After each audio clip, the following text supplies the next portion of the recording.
देख रहे हैं इन डार्क राजकुमार के साथ। तो चलिए बढ़ते हैं आज की कहानी की ओर। दोस्तों, मेरा नाम योगेश है और मैं राजस्थान के जयपुर ज़िले का रहने वाला हूँ। जयपुर ज़िले में एक अस्पताल पड़ता है। मैं उसी अस्पताल के अंदर एम्बुलेंस ड्राइविंग का काम करता था, लेकिन इस घटना के बाद मैंने हमेशा के लिए उस काम को ही छोड़ दिया। ड्राइविंग के दौरान पता नहीं रात में किन किन रास्तों से मुझे गुजरना पड़ता था और एक ऐसा ही हिला देने वाला बहुत ही भयानक हादसा मेरी ज़िंदगी से जुड़ा हुआ है। उस वक्त रात के लगभग 11:30 बज रहे थे। तब मैं अस्पताल के अंदर बैठा हुआ था। तभी मुझे कॉल आया कि मुझे देवाड़ी घाट के पास जाना है, जहाँ पर कुछ देर पहले ही एक बहुत बड़ा एक्सीडेंट हो गया था।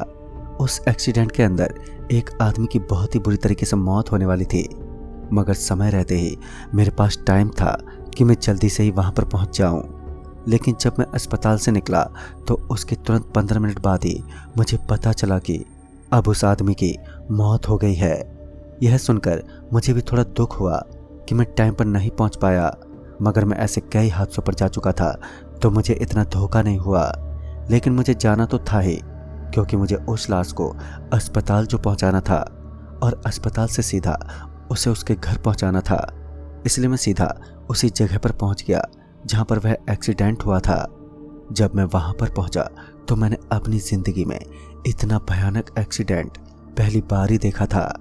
दरअसल मैंने देखा कि इस एक्सीडेंट में उस आदमी के हाथ पैर पूरी तरीके से कट चुके थे। किसी का हाथ वहां पर कटा हुआ गिरा पड़ा था।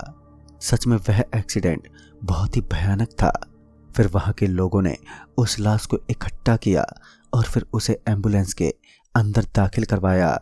उस दिन मेरे साथ मेरा कोई भी असिस्टेंट नहीं था, क्योंकि उस दिन सारे अपने अपने कामों में लगे हुए थे। मैं अकेला ही बचा था, इसलिए मैं एम्बुलेंस लेकर वहां पर पहुंच गया था। उसके बाद मैं उस कटी फटी लाश को लेकर अस्पताल के लिए रवाना होने लगा। अस्पताल का रास्ता वहां से लगभग 10 किलोमीटर की दूरी पर था। मैं अपनी एम्बुलेंस गाड़ी को लेकर वहां के लिए रवाना हो गया। वहां से थोड़ी दूर जाने के बाद एम्बुलेंस के अंदर कुछ आवाज़ आने लगी। मैंने उस पर ज़्यादा ध्यान नहीं दिया, लेकिन तभी मुझे ऐसा लगा कि पीछे की तरफ कुछ हलचल हो रही है। पीछे की तरफ वो लाश थी। उसे संभालने का मुझ पर एक बोझा सा था।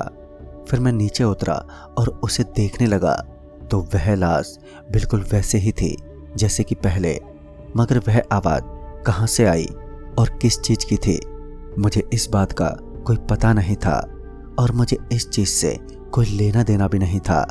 उसके बाद मैं अपनी एम्बुलेंस गाड़ी को लेकर वहाँ से अस्पताल के लिए रवाना होने लगा, लेकिन तभी मुझे पीछे से आवाज़ आई, गाड़ी रोको। वह आवाज़ काफ़ी खौफनाक और डरावनी लग रही थी। मुझे एम्बुलेंस चलाते हुए इतने साल बीत चुके थे, मगर आज तक मेरे पास ऐसा कोई भी केस नहीं आया। उसके बाद जब मेरी नज़र पीछे की तरफ कांच पर पड़ी तो मेरी आंखें फटी की फटी रह गईं, क्योंकि इस बार मैंने देखा कि जिस लाश को मैंने अपनी गाड़ी में रखा था, अब मुझे अपने सामने यानी कि मेरी गाड़ी के पीछे की तरफ वो लाश खड़ी हुई नज़र आ रही थी। मैंने तुरंत ही अपनी नज़र पीछे की तरफ घुमाई। वहाँ पर सब कुछ बिल्कुल सामान्य था, मगर अभी अभी तो मैंने उस लाश को देखा था। फिर वह इतनी जल्दी नीचे कैसे गिर गया, ये तो मुझे कुछ समझ नहीं आ रहा था। मैं अपने सर को कुचलते हुए गाड़ी को चलाने लगा, क्योंकि मुझे लगा कि ज़रूरी है कोई मेरी गलत फहमी है, और यही सोचकर मैं फिर से ड्राइव करने लगा। अभी मैं आराम से ड्राइव कर ही रहा था कि तभी मुझे ऐसा लगा कि किसी ने मेरे कंधे पर हाथ रखा हो। वो हाथ बहुत ही ज़्यादा ठंडा था। जब मैं पीछे मुड़ा तो मैं एकदम से शौक में डूब गया, क्योंकि इस बार मैंने देखा कि मेरे पीछे कोई और चीज़ नहीं बल्कि वही लाश एकदम सामने खड़ी थी। मैं ज़ोर से चिल्लाना चाहता था, मगर मेरी चीख निकल ही नहीं पा रही थी। मैं डर की वजह से अब बहुत ही बुरी अवस्था में पहुंच चुका था। दरअसल अब उस लाश का कोई भी अंग कटा हुआ नहीं था। वह बिल्कुल एक इंसान की तरह मेरे सामने खड़ा था, और वो जिंदा नहीं बल्कि जिंदा लाश बन चुका था। तभी उसने मेरा गला पकड़ा और फिर एकदम से मुझे एम्बुलेंस के अंदर से बाहर की तरफ फेंक दिया। उसकी ताकत अब एक इंसान से भी काफ़ी ज़्यादा नज़र आ रही थी। उसके बाजुओं में मुझे काफी दम लग रहा था, तो उसका सामना करना अपनी मौत को दावत देना जैसा था। तो मैंने बिल्कुल भी उसका सामना करने की गलत हरकत नहीं की और फिर वहां से उठकर सीधा बाजार की तरफ भागने लगा। जिस रास्ते से मैं गुजर रहा था उस रास्ते पर सुनसान जगह थी, जहां चारों ओर केवल घनघोर सन्नाटा छाया हुआ था। चारों तरफ सन्नाटे ने अपना एक अलग ही रूप ले रखा था। मुझे तो अब डर का एहसास हो रहा था। चारों तरफ कोई भी घर मुझे नजर नहीं आ रहा था। चारों तरफ बस अड्डे नजर आ रहे थे। मैं कुछ दूर तक तो भागता ही रहा, लेकिन जब मैंने पीछे पलटकर देखा तो मेरे पीछे अब कोई भी नहीं था। जब मुझे लगा कि अब मेरे पीछे कोई नहीं आ रहा है तो मैं वहीं थोड़ी देर के लिए रुक गया ताकि मैं थोड़ी सांस ले सकूं। लेकिन तभी मुझे पीछे से एक आवाज आई। वह आवाज किसी आदमी के बोलने की थी, मगर वह क्या बोल रहा था मुझे कुछ समझ में नहीं आया। अब मुझे ऐसा लग रहा था कि कोई आदमी मेरे पीछे भाग रहा है, क्योंकि उसके कदमों की आहट मुझे काफी तेज और साफ साफ सुनाई दे रही थी। इसका मतलब साफ था कि जरूर वह जिंदा लाश मेरे पीछे पड़ी थी। लेकिन आखिर मैंने उसका क्या बिगाड़ा था कि वो मेरे पीछे पड़ी थी। मैं यही सोचते हुए आगे की तरफ दौड़ने लगा। तभी अचानक से एक पत्थर से मेरा पांव टकरा गया, जिस वजह से मैं काफी स्पीड से नीचे गिर पड़ा। और तभी मैंने सुना कि मेरे पीछे एक नहीं बल्कि कई सारे कदमों की आहट सुनाई दे रही है। इसका मतलब एक नहीं बल्कि कई मेरे पीछे लगे हुए थे। अभी भी उस जगह से बाजार लगभग 2 किलोमीटर की दूरी पर था, लेकिन 2 किलोमीटर तक और भागना मेरे बस की बात नहीं थी। तो मैं वहीं एक जंगल में जाकर घुस गया। जंगल में घुसते ही मुझे और भी ज्यादा डर महसूस हो रहा था। एक तो इतनी रात हो चुकी थी और ऊपर से मेरे पास कोई रोशनी भी नहीं थी। इसलिए मैंने अपने फोन की टॉर्च ऑन की और फिर उसे लेकर उस जंगल के अंदर भटकने लगा। मुझे आज की रात किसी तरह उस जंगल में बितानी थी। और तभी मेरी उम्मीद की किरण जगी, यानी कि मेरा फोन एकदम से बज उठा। तभी मुझे याद आया कि मेरे पास मेरा सबसे बड़ा हथियार मेरा फोन ही तो है। जब मैंने फोन पर देखा तो फोन पर हमारे अस्पताल के सबसे बड़े डॉक्टर थे। तो उन्होंने मुझसे कहा, अरे भाई कहाँ पर हो तुम? लेकिन उसके बाद उनकी आवाज आनी बंद हो गई। फिर जब मेरी नज़र फोन पर गई तो मैंने देखा कि वहां से अब नेटवर्क गायब हो चुके थे। नेटवर्क गायब होना मेरे लिए और भी बहुत बुरी बात थी, क्योंकि मेरे पास एक आखिरी उम्मीद की किरण बस यही बची थी और अब वह भी मेरे दिल से खत्म हो गई। यानी कि अब मेरा रास्ता और भी कठिन बन रहा था। लेकिन मैं उस जंगल के अंदर चलता ही जा रहा था कि उस जंगल के अंदर मुझे कोई तो ऐसी जगह मिल ही जाए जिस जगह पर मैं आज की रात बिता सकूं। और फिर मैं जब थोड़ा आगे गया तो मैंने देखा कि जंगल के अंदर एक कुटिया बनी हुई थी। उस कुटिया के अंदर सन्नाटा सा पसरा हुआ था। फिर जब मैं उस कुटिया के करीब पहुंचा तो वहां पर कोई भी नहीं था। मुझे लगा कि यही मेरे लिए आज रहने के लिए सबसे अच्छी जगह है। और उसके बाद मैंने उस कुटिया के अंदर प्रवेश किया तो पहले तो मैंने देखा कि वहां पर बहुत सारी हड्डियां बिखरी हुई थी, मगर मुझे लगा कि शायद ये काफी पुरानी कुटिया है। ऐसे में यहाँ पर जंगली जानवरों का आना कोई बड़ी बात नहीं थी। लेकिन उसके बाद जब मैंने अपने फोन की टॉर्च की रोशनी दीवार के ऊपर डाली तो मैंने देखा कि दीवार के ऊपर मुझे एक परछाई नजर आ रही थी। वह परछाई उन्हीं आदमियों जैसी लग रही थी जो कि मेरे पीछे भाग रहे थे, या फिर ऐसा कह सकते हैं कि जो लाश मेरे पीछे भाग रही थी वह परछाई बिल्कुल उसके जैसी ही नजर आ रही थी। और तभी अचानक मैंने उस दीवार पर देखा कि अब उस परछाई के हाथ और पैर कटकर नीचे गिर गए।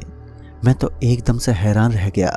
अब मुझे पूरी तरीके से यह विश्वास हो चुका था कि अब यह लाश मेरे पीछे पीछे अब इस कुटिया तक आ पहुंची है और अब ये मेरी मृत्यु का कारण भी बन सकती है। और फिर तभी मैं उस कुटिया से बाहर निकलने की कोशिश करने लगा, लेकिन तभी पता नहीं मेरा सर किस चीज़ से टकरा गया और मैं वहीं पर नीचे गिर पड़ा और उसके बाद मैं बेहोश हो गया। फिर जब मेरी आंख खुली तो मैंने देखा कि मैं वहीं पर जंजीरों के अंदर बंधा हुआ था और मुझे उस वक्त एक पोल के पास बांधा गया था। लेकिन उस बांधने वाली शैतानी ताकत ने ये ध्यान नहीं दिया कि जिस तरफ वह जंजीर खुल रही थी उसी तरफ उसने मेरा मुंह कर दिया और फिर मैं अपनी कुछ कोशिशों के बाद उस जंजीर को खोलने में कामयाब हो गया। मैं वहां से भागना तो चाहता था, लेकिन मैं यह नहीं चाहता कि एक बार फिर वह शैतानी ताकत मेरे पीछे पड़ जाए। ऐसे में मेरी कोशिश ये थी कि मैं किसी भी प्रकार से धीमी गति से चलते हुए वहां से थोड़ा आगे निकल जाऊं और उसके बाद मैं दौड़कर उस जंगल से निकल सकता था। और मैं यही सोचकर वहां से आगे की तरफ बढ़ने लगा।